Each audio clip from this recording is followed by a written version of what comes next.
Morning students, today in SST of class 8th we are going to start chapter 8 confronting marginalization। आपने इससे पहले previous chapter में marginalisation के बारे में पढ़ा। अब हम इस चैप्टर में रीड करेंगे कन्फ्रंटिंग, कि कैसे कन्फ्रंट करें इसे मार्जिनलाइजेशन से, कि कैसे सामना करें इसका। In previous chapter we have different groups and their experiences of inequality and discrimination. Though powerless, such groups have fought, protested and struggled against being excluded or dominated by others।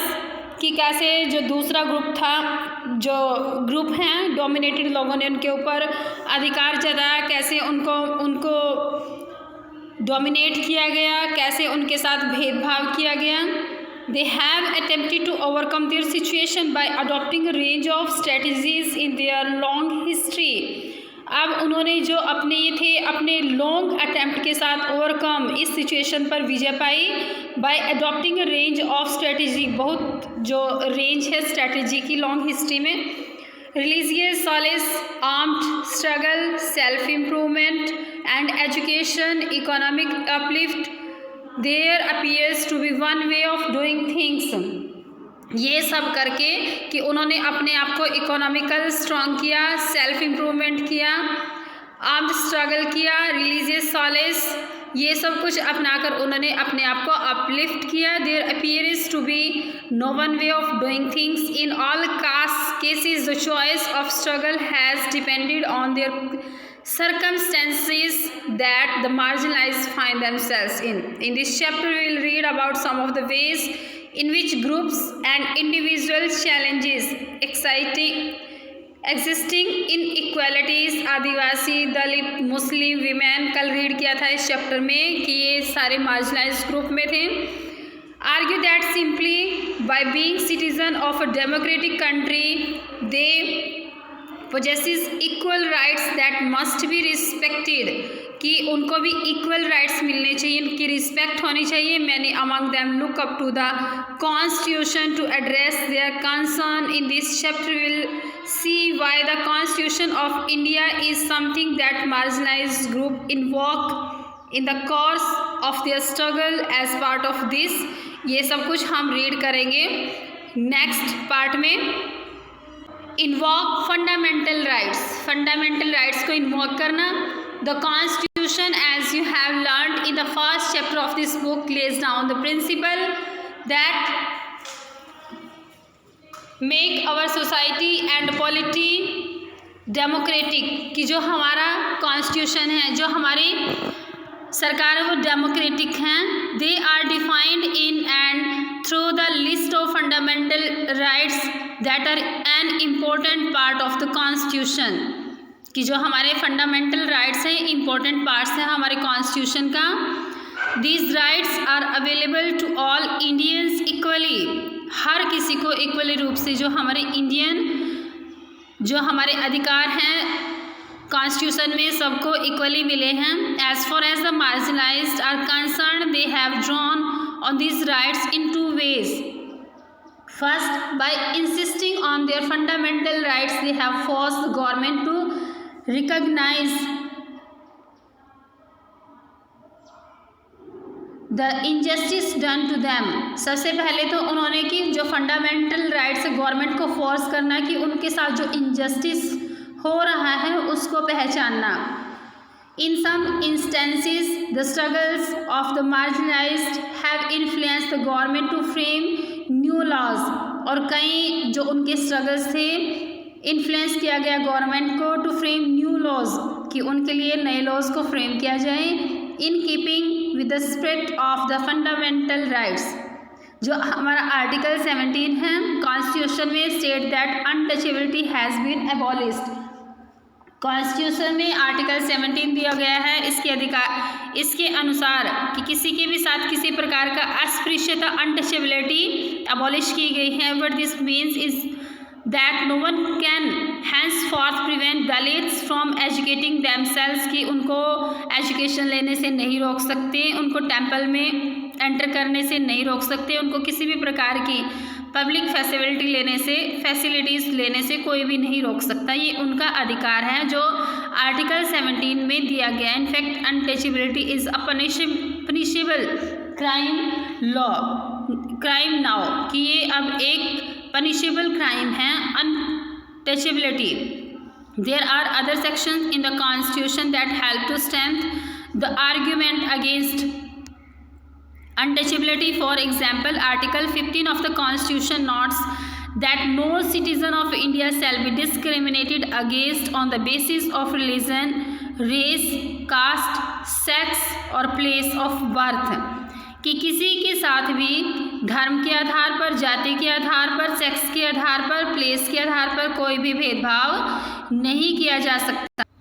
Therefore, Dalits can invoke or draw on fundamental rights or rights in situation where they feel that they have been treated badly by some individual or community or even by the government। इस प्रकार वो invoke कर सकते हैं कि अगर उनके साथ कोई भी गलत बिहेव करता है, अपने फंडामेंटल राइट को लागू करवा सकते हैं। They have drawn the attention of the government of India to the constitution demanding that government abide by it and do justice to them. वो गवर्नमेंट को कह सकते हैं कि उनके साथ इनजस्टिस हो रहा है, उनके साथ इक्वालिटी का बिहेव करना चाहिए।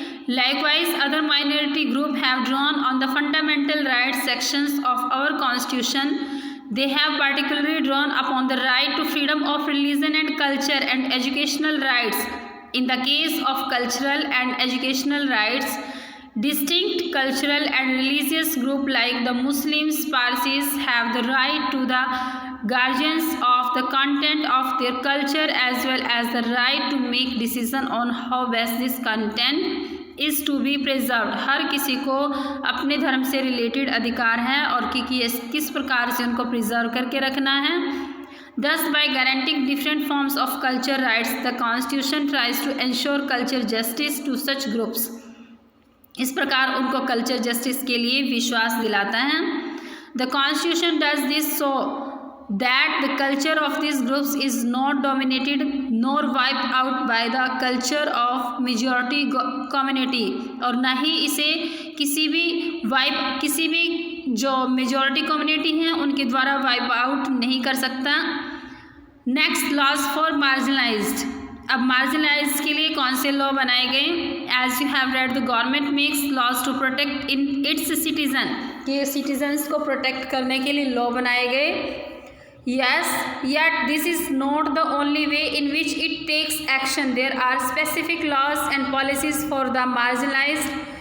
In our country, there are policies कि सिर्फ उनके लिए जो हमारे अधिकार हैं, फंडामेंटल राइट्स ही नहीं है, बल्कि उनके लिए कुछ पॉलिसीज़ भी बनाई गई हैं, स्कीम्स भी उनके लिए हैं। The government then makes an effort to promote such policies in order to give opportunity to specific groups। कुछ जो specific groups हैं उनको opportunities दी गई। Now promoting social justice, अब जो promote करना है social justice को किस प्रकार किया गया? As part of their effort to implement the constitution, both state and central governments create specific schemes for implementation in tribal areas or in areas that have a high Dalit population. For example, the government provides for free or subsidized hostels for students of Dalit and Adivasi communities। इनके लिए hostel भी उपलब्ध कराए हैं।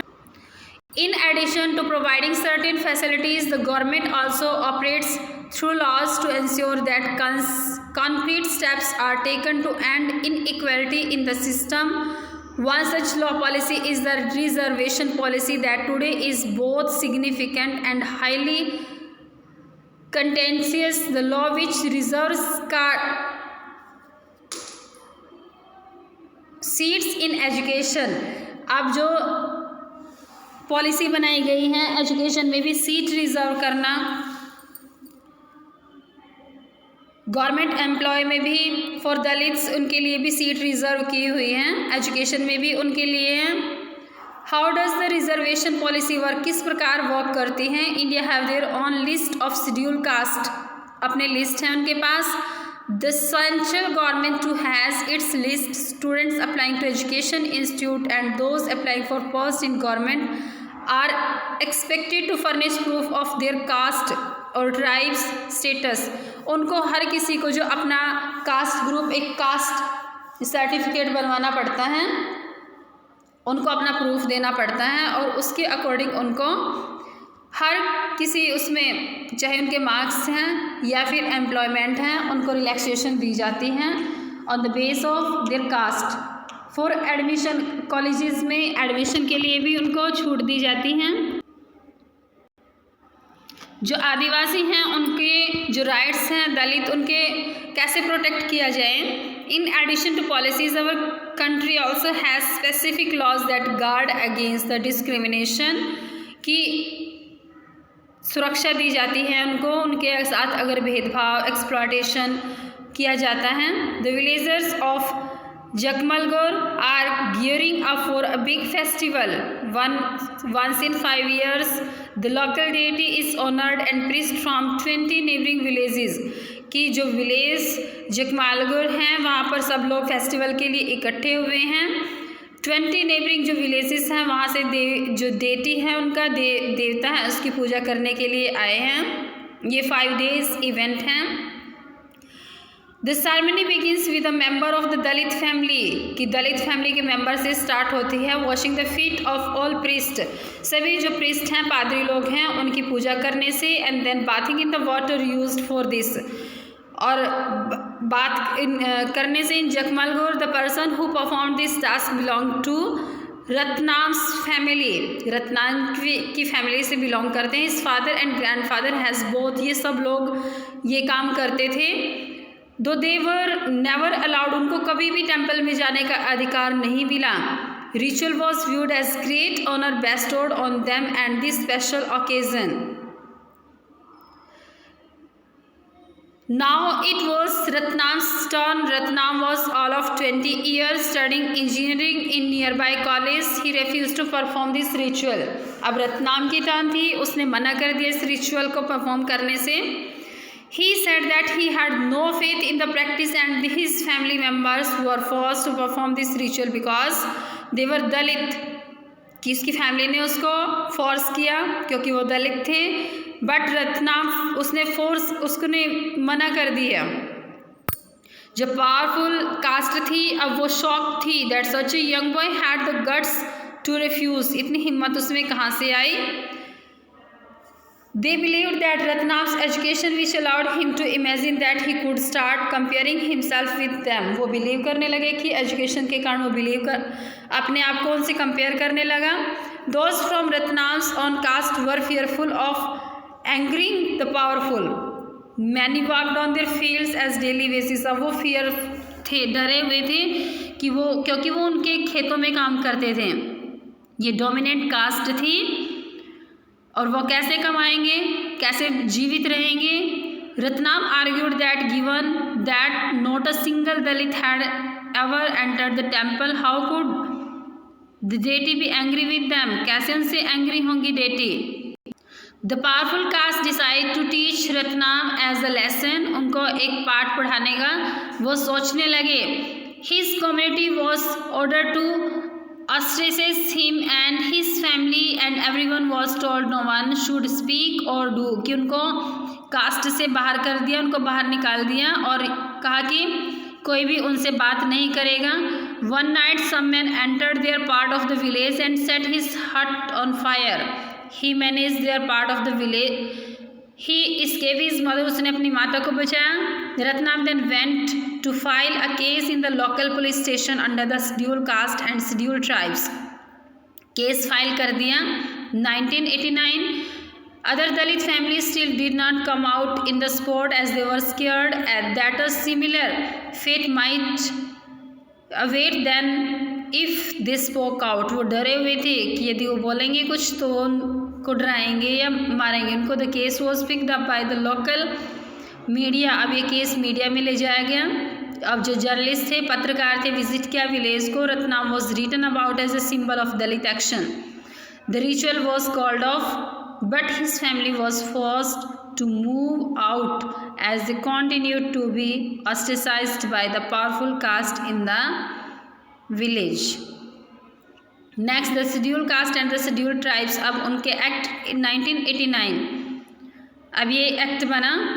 Ratnam sought the support of law filing his complaint under the above. ऊपर दिया हुआ है कि वो रिचुअल करते थे लेकिन उनकी फैमिली को उसमें नहीं बुलाया जाता था. अब कानून था जो बनाया गया था, the domination and violence of the powerful caste in his village. The act was framed in 1989 in response to demands made by Dalits and other that government must take seriously the ill treatment and humiliation, उनके अपमान को रोकने के लिए. While such treatment had persisted for a long time, it had acquired a violent character in the late 1970s and 1980s. During this period, in parts of southern India, a number of assertive Dalit groups came into being and asserted their rights. They refused to perform their so-called caste duties and insisted on being treated equally. अब सब लोग, जब उनको इस कानून का पता चला तो क्या हुआ कि सब लोग इकट्ठे आकर, जो दलित लोग थे, कि वो ये जो रिचुअल है वो परफॉर्म नहीं करेंगे, उनके साथ इक्वली ट्रीट करना चाहिए. Like Ratnams, they refuse to follow practice. अब रत्नाम के जैसे उन्होंने भी मना कर दिया ये प्रैक्टिस फॉलो करने से. This resulted in the more powerful caste unleashing violence against them in order to indicate to the government that untouchability was still being practiced and in the most hideous manner. Dalit group demanded new laws that would list the various sort of violence against Dalit and prescribe stringent punishment for those who indulge in them. कि वो उन्होंने ऐसे कानून की मांग की कि उनको पनिश किया जाए जो इस क्राइम में अब भी इन्वॉल्व हैं और उनके साथ गलत बिहेव करते हैं. Likewise, throughout the 1970s and 1980s, Adivasi people successfully organized themselves and demanded equal rights for their land and resources to be returned to them. They too had to face the anger of powerful social groups and were subject to a great deal of violence. अब वो भी equal right मांगने लगे कि उनको equal right दिया जाए resources को यूज़ करने का, उनकी लैंड यूज़ करने का. This is why this act containing a very long list of crimes, some of which are too horrible. क्योंकि इतने क्राइम थे इसमें, कुछ तो बहुत हॉरिबल थे, भयानक थे. The act does not only describe terrible crimes but also lets people know what dreadful deeds human being are capable of. In this sense law such as these seek to both punish as well as influence the way we think at act, कि सबको punish किया जाएगा. The act distinguishes several levels of crimes. List modes of humiliation. Humiliation होता है अपमान, that are both physically horrific and morally reprehensible, and seeks to punish those who force a member of a scheduled caste or a scheduled tribe to drink or eat any inedible or obnoxious substance. कि अगर वो उसको force करेंगे जो edible things नहीं हैं, खाने योग्य, उसको फोर्स करेंगे खाने के लिए. फोर्सबली रिमूव्स क्लॉथ्स, कपड़े उतरवाते हैं, from the person of A member of a schedule caste. Schedule caste के लोगों की उनको नंगा किया जाता है विद पेंटेड फेस, पेंट करके, और बॉडी, और commits any similar act which is derogatory of human dignity, जो ह्यूमन डिग्निटी को अपमानित करती है, उनकी हानि पहुँचाती हैं. Secondly, it lists actions that disposes Dalit and Adivasi of their meager resources or which force them into performing slave labor, जो उनको उनके फोर्स रिसोर्सेज से वंचित रखते हैं और उनको मजबूर करते हैं स्लेव लेबर करने के लिए. Thus the act sets out to punish anyone who wrongfully occupies or cultivates any land owned by or allotted to a member of scheduled caste. उनको पनिश करेगा जो लैंड शेड्यूल कास्ट के लोगों को मिली हुई हैं और फोर्सफुली अपना हक जमाया हुआ है. At another level the act recognise the crimes against Dalit and tribal women are of a specific kind and therefore seeks to penalise anyone who assaults or uses force on any women belonging to a किसी भी assault or uses force use करता हूँ on any women belonging to schedule caste और schedule tribe.